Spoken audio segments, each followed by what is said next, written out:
ओम नमो भगवते वासुदेवाय नमः। स्वागत है आपका सनातन ज्ञान और संस्कार चैनल पे। पुरुषोत्तम मास महात्म्य की अध्याय 15 की कथा का आज श्रवण करेंगे। बाकी सभी अध्यायों की कथा का श्रवण करने के लिए आप सभी का हृदय से बहुत बहुत आभार।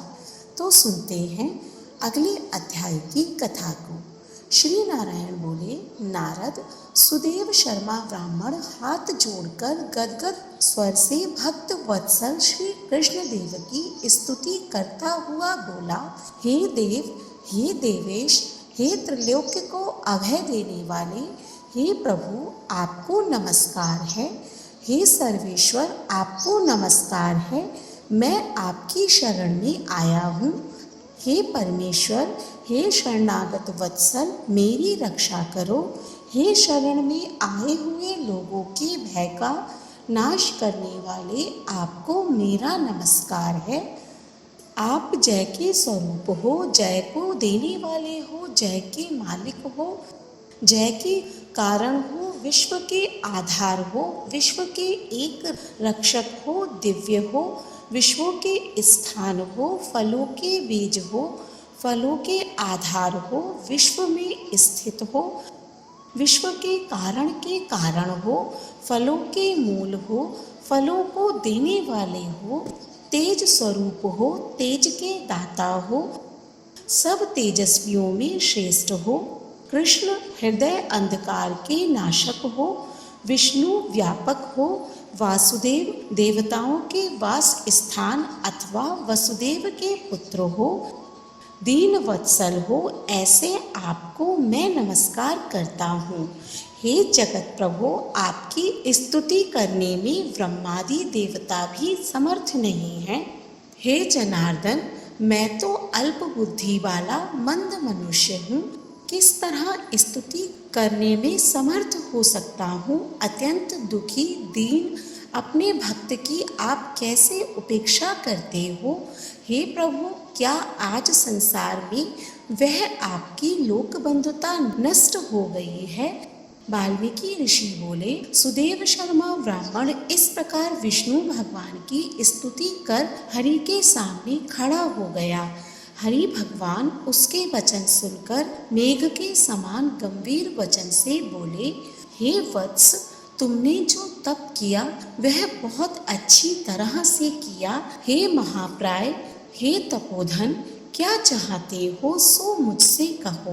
तुम्हारे तप से प्रसन्न मैं उस वर को तुम्हारे लिए दूंगा, क्योंकि आज के पहले ऐसा बड़ा भारी कर्म किसी ने भी नहीं किया है। सुदेव शर्मा बोले, हे नाथ, हे दीन बंधु, हे दयानिधे, यदि आप प्रसन्न हैं तो हे विष्णु, हे पुराण पुरुषोत्तम, कृपा करके आप मेरे लिए सतपुत्र दीजिए। हे हरे, पुत्र के बिना सोना ये गृहस्थाश्रम धर्म मुझको प्रिय नहीं लगता है। इस प्रकार हरि भगवान सुदेव शर्मा ब्राह्मण के वचन को सुनकर बोले, हे द्विज, पुत्र को छोड़कर बाकी जो न देने योग्य है उसको भी तुम्हारे लिए दूंगा, क्योंकि ब्रह्मा ने तुम्हारे लिए पुत्र का सुख नहीं लिखा है। मैंने तुम्हारे भाल देश में होने वाले समस्त अक्षरों को देखा, उसमें 7 जन्म तक तुमको पुत्र का सुख नहीं है। इस प्रकार वज्र प्रहार के समान निष्ठुर हरि भगवान के वचन को सुनकर जड़ के कट जाने से वृक्ष के समान वह सुदेव शर्मा ब्राह्मण पृथ्वी तल पर गिर गया। पति को गिरे हुए देखकर गौतमी स्त्री अत्यंत दुखित हुई और पुत्र की अभिलाषा से वंचित अपने स्वामी को देखते हुए रुदन करने लगी। कुछ समय बाद धैर्य का आश्रय लेकर गौतमी स्त्री गिरे हुए पति से बोली, हे नाथ, उठिए, क्या मेरे वचन का स्मरण नहीं करते हैं। ब्रह्मा ने भाल देश में जो सुख दुख लिखा है वह मिलता है। रमानाथ क्या करेंगे। मनुष्य तो अपने किए कर्म का फल भोगता है। अभागे पुरुष का उद्योग मरणासन्न पुरुष को औषध देने के समान निष्फल हो जाता है। जिसका भाग्य प्रतिकूल यानी उल्टा है, उसका किया हुआ सब उद्योग व्यर्थ होता है। समस्त वेदों में यज्ञ, दान, तप, सत्य, व्रत आदि की अपेक्षा हरि भगवान का सेवन श्रेष्ठ कहा गया है, परंतु उससे भी भाग्य बल श्रेष्ठ है। इसीलिए हे प्रभु, सर्वत्र से विश्वास को हटाकर उठिए और शीघ्र देव का ही आश्रय लीजिए। इसमें हरि का क्या काम है। इस प्रकार उस गौतमी के अत्यंत शोक से युक्त वचन को सुनकर दुख से कांपते हुए गरुड़ जी विष्णु भगवान से बोले, हे हरि, शोक रूपी समुद्र में डूबी हुई ब्राह्मणी को उसी तरह नेत्र से गिरते हुए अश्रुधारा से व्याकुल ब्राह्मण को देखकर, हे दीनबंधो, हे दया सिंधोष, हे भक्तों के अभय को देने वाले, हे प्रभु, भक्तों के दुख को नहीं सहने वाले, आपकी आज वह दया कहाँ चली गई।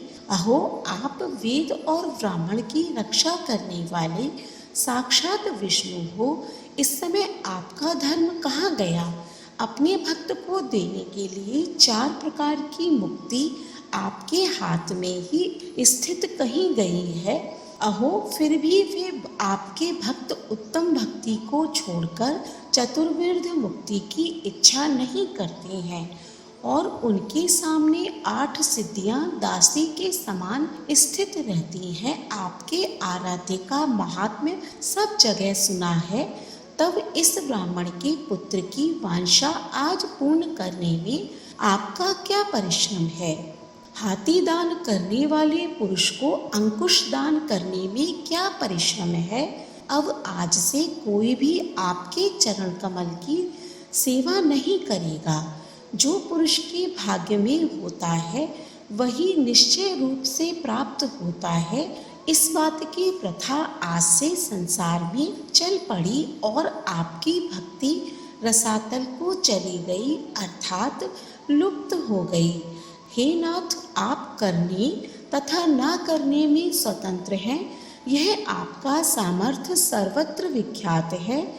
आज वह सामर्थ्य इस ब्राह्मण को पुत्र प्रदान न करने से नष्ट होता है। इसीलिए आप इस ब्राह्मण के लिए अवश्य एक पुत्र प्रदान कीजिए। सुदामा ब्राह्मण ने आपकी आराधना करके उत्तम वैभव को प्राप्त किया। आपकी कृपा से सांदीपनी गुरु ने मृत पुत्र को प्राप्त किया। इन कारणों से पुत्र की लालसा करने वाले यह दोनों स्त्री पुरुष आपकी शरण में आए हैं। श्री नारायण बोले। इस प्रकार विष्णु भगवान अमृत के समान गरुड़ के वचन को सुनकर गरुड़ जी से बोले, हे पक्षीवर, हे वेनतय, इस ब्राह्मण को अभिलाषित एक पुत्र शीघ्र दीजिए। इस प्रकार अपने अनुकूल हरि भगवान के वचन को सुनकर गरुड़ जी ने अत्यंत प्रसन्नचित होकर उस पृथ्वी के देवता दुखित ब्राह्मण के लिए अनुरूप सुंदर पुत्र को जल्दी से दे दिया। इति श्री बृहन्नारदीये पुराणे पुरुषोत्तम मास महात्म्ये पंचोदश अध्याय हरिशरणम। जय जय श्री राधे। अगले अध्याय का श्रवण करने के लिए हमारे चैनल को सब्सक्राइब करें। आज का अध्याय पसंद आया हो तो कमेंट बॉक्स में ओम नमो भगवते वासुदेवाय नमः अवश्य लिखें। धन्यवाद।